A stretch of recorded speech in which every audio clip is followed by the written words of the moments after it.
दोस्तों Indian railway finance corporation limited यानी IRFC की बात करें तो यहाँ पे कुछ बड़ी अपडेट निकल के आ रही है जिसको इस वीडियो के माध्यम से डिस्कस करेंगे। क्या इस समय आईआरएफसी में इन्वेस्टमेंट किया जा सकता है? वैसे तो ये स्टॉक ऑलरेडी बड़ा मल्टीबैगर साबित हुआ है पिछले दिनों, लेकिन अब जैसे कि इलेक्शन आ रहा है, क्या इलेक्शन के बाद फिर से नई गति के साथ रेलवे के शेयरों में दौड़ शुरू होगी? जानने की कोशिश करेंगे इस वीडियो के माध्यम से। दूसरी तरफ अगर हम रेल विकास निगम लिमिटेड की बात करें तो आरवीएनएल ने लगातार धमाके किए। आप देख सकते हो कि शेयर की प्राइस तो बढ़ी है, साथ में कंपनी के पास बहुत सारे ऑर्डर हैं, चाहे इंडिया के बाजार में हो या फिर ग्लोबल मार्केट में। कंपनी लगातार बहुत सारे जॉइंट वेंचर्स के माध्यम से बिजनेस को आगे लेके जा रहे हैं। क्या इस समय आरवीएनएल में इन्वेस्टमेंट किया जा सकता है? जानेंगे इस वीडियो के माध्यम से। दूसरी तरफ आईआरसीटीसी जो एक मोनोपोली बिजनेस करती है, रेलवे ई टिकट का बिजनेस है और साथ में कैटरिंग का बिजनेस है। शेयर की प्राइस काफ़ी अच्छी पिछले दिन दौड़ी है, लेकिन ये जो रेलवे शेयर की तेज़ी बनी उसमें उतना कोई खास दौड़ नहीं पाया। अभी भी इसमें बहुत सारा पोटेंशियल है, तो क्या दाव लगाना चाहिए? एक और कंपनी को डिस्कस करने वाले जो बहुत ही शानदार बोनस देने जा रही है। पिछले कुछ दिनों से इसने ज़बरदस्त रिटर्न भी दिया है, लेकिन अब आगे बोनस की संभावना बन रही है। तो जानेंगे इस वीडियो के माध्यम से इन सारी बातों को। लेकिन फ्रेंड, उससे पहले अगर आप पहली बार हमारे चैनल पर आए तो चैनल को सब्सक्राइब कर दीजिए, एक बेल आइकॉन दबा दीजिए ताकि जब भी नया वीडियो बने पहला नोटिफिकेशन आपको मिले। वीडियो पसंद आए तो लाइक से जरूर कीजिए। चलो फ्रेंड्स, वीडियो स्टार्ट करते हैं। मैं हूँ आपका दोस्त SP दवे और हमारे अपने चैनल ऑनलाइन कमाई में आपका बहुत बहुत स्वागत है।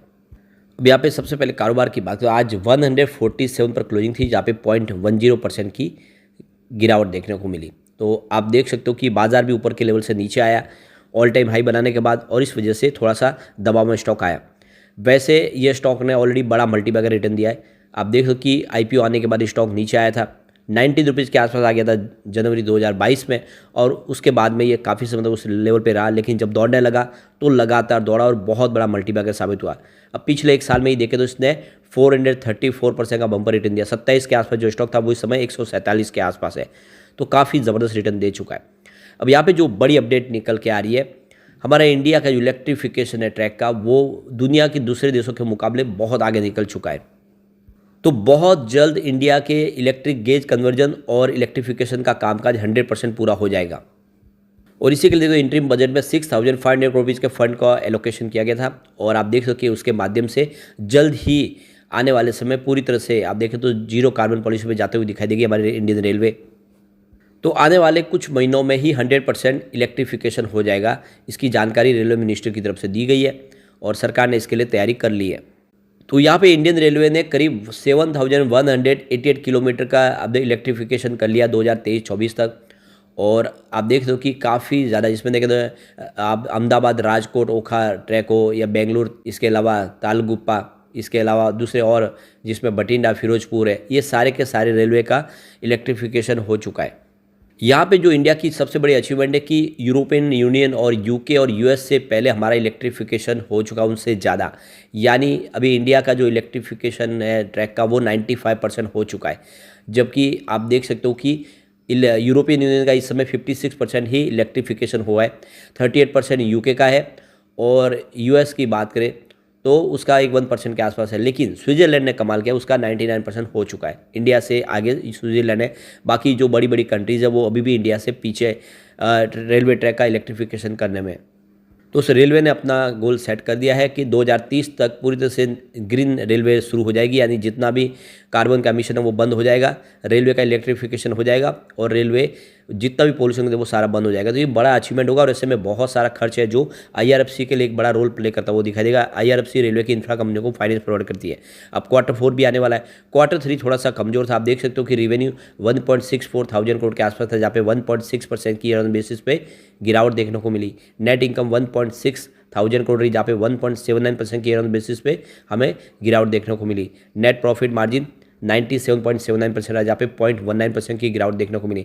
लेकिन आशा करें कि इस बार रिजल्ट बेहतर होगा। यहाँ पे एक बड़ी तेजी की संभावना बिल्कुल बन सकती है और ये स्टॉक काफ़ी अच्छा है अगर आप लॉन्ग टर्म के लिए होल्ड करें तो। चलते हैं रेल विकास निगम लिमिटेड की तरफ। तो 262 पर आज की क्लोजिंग थी, जहाँ पे 0.72% की गिरावट देखने को मिली। वैसे ये स्टॉक तो बहुत बड़ा मल्टीबैगर साबित हुआ है। 15 रुपये के आसपास था 3 अप्रैल 2020 में। जो स्टॉक 15 के आसपास था वो इस समय 262 के आसपास है।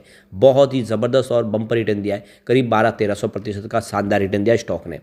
सिर्फ अगर हम पिछले एक साल की बात करें तो इसने 250% से ऊपर का ज़बरदस्त रिटर्न दिया। 72 के आसपास जो स्टॉक था इस समय 262 के आसपास है। सबसे बड़ी बात है, कंपनी ने अभी एक रिसेंटली नई कंपनी बनाई है, सब्सिडी कंपनी, ओमान में बिजनेस करेगी और साथ में इनको काफ़ी शानदार बिजनेस भी मिल रहा है, लगातार ऑर्डर मिल रहे हैं। तो खाफरी और सेवाग्राम सेक्शन में नागपुर डिवीजन में इनका एक टेलीकम्युनिकेशन और सिग्नलिंग का बड़ा इनको प्रोजेक्ट मिला, जो 12 महीने में कंपनी कंप्लीट करेगी। और इसकी सारी जानकारी अगर आप चाहिए तो ऑलरेडी कल के वीडियो में हमारे पास है, वो जाके आप पूरा वीडियो देख सकते हैं। लेकिन काफ़ी ज़बरदस्त ऑर्डर इनके पास है, काफ़ी तेज़ी से कारोबार बढ़ रहा है और ऐसे में आने वाले समय स्टॉक कमाल कर सकता है। यहाँ पे देखो कि चॉइस ब्रोकिंग के देवेन मेहता भी इसमें खरीदारी की सलाह दे रहे और आप देख सकते कि उनके हिसाब से स्टॉक आने वाले समय 299 का लेवल दिखा सकता है, यानी 300 तक जा सकता है। और डिप साइड में 255 248 के आसपास सपोर्ट लेवल दिखाई दे रहे हैं और इस लेवल के आसपास खरीदारी करें तो आपको 300 का टारगेट देखने को मिल सकता है।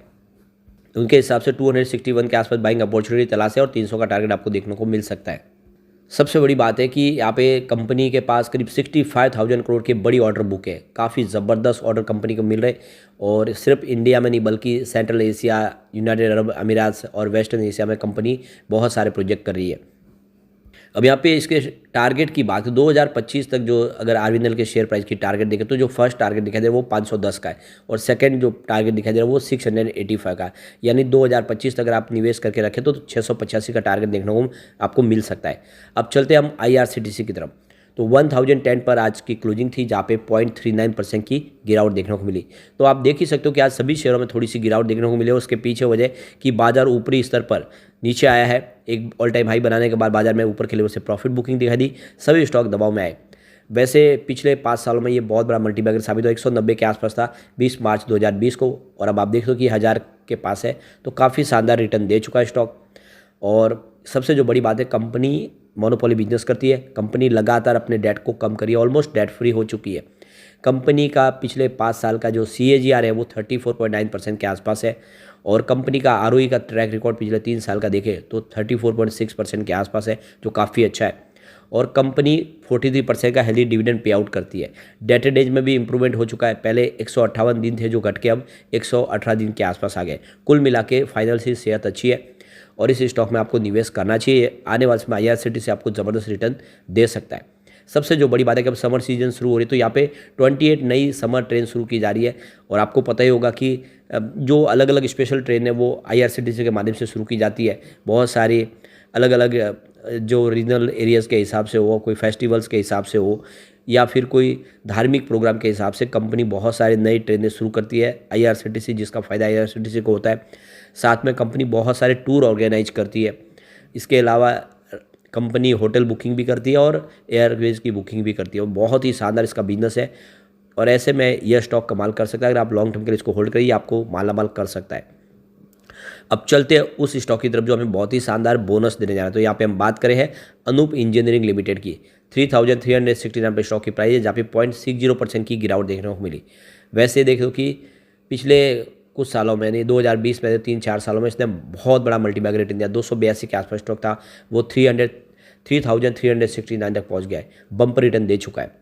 और पिछले 1 साल की बात करें उसने 227% का ज़बरदस्त रिटर्न दिया है। 1000 के आसपास जो स्टॉक था इस समय 3300 के आसपास है, काफ़ी शानदार रिटर्न दे चुका। और अब ये बोनस की ऐलान भी कर चुकी है कंपनी। तो एक शेयर के ऊपर एक शेयर बोनस मिलेगा। इसकी एक्स बोनस डेट है 23/4/2024 और रिकॉर्ड डेट भी है 23/4/2024। अगर उसके पहले अगर आप शेयर खरीद लेते हो और आपके डीमैट अकाउंट में शेयर आ जाते हैं तो आपको बिल्कुल इस बोनस का फ़ायदा मिल सकता है। कंपनी का रिजल्ट काफ़ी अच्छा रहा था। Q3 का रेवेन्यू 128 करोड़ के आसपास, जहाँ पे 12% की ईयर ऑन बेसिस पे वृद्धि देखने को मिली। नेट इनकम 20.17 करोड़ रही, जहाँ पे 45% की ईयर ऑन बेसिस पे वृद्धि देखने को मिली। नेट प्रॉफिट मार्जिन 15.71% रहा, जहाँ पे 29% की ईयर ऑन बेसिस पे वृद्धि देखने को मिली। तो देख सकते हो कि काफ़ी ज़बरदस्त रिजल्ट रहा था। ऐसे में इस स्टॉक में निवेश का मौका बनता है। लेकिन फ्रेंड, कोई भी इन्वेस्टमेंट करने से पहले अपने फाइनेंशियल एडवाइजर से बड़े ले ले या अपना खुद का रिसर्च करें, क्योंकि मैंने वीडियो आपके एजुकेशनल पर्पज़ के लिए ही बनाया। वीडियो पसंद आए तो लाइक शेयर कीजिए और चैनल को सब्सक्राइब कर दीजिए। Thank you friend.